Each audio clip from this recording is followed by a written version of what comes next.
850. Incidenza contagi su tamponi effettuati del 2,21% in Veneto, meno ricoveri, meno 5 posti di terapia intensiva occupati da malati Covid. Alla vigilia della nuova assegnazione di colori alle regioni da parte dell'Istituto Superiore di Sanità, la regione calcola un RT pari a 0,95 vicino alla soglia critica di 1, ma il Veneto dovrebbe rimanere in zona gialla.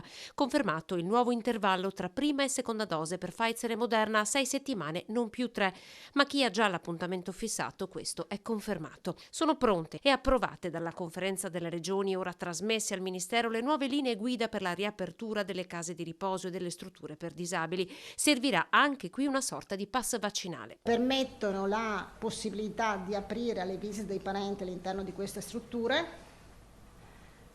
quando il familiare o il parente è in possesso del Green Pass e quindi ha una delle 3 condizioni che sono previste: vaccinazione completa, tampone nelle ultime 24 ore o aver già superato appunto la malattia. Massimo 2 persone per ospite. In casi specifici la visita è possibile anche nei reparti di degenza. A queste indicazioni si aggiungono anche quelle per i nuovi accessi. Ora la palla passa a Roma, che dovrà di fatto abrogare un comma contenuto nel decreto precedente, quello del 6 di marzo.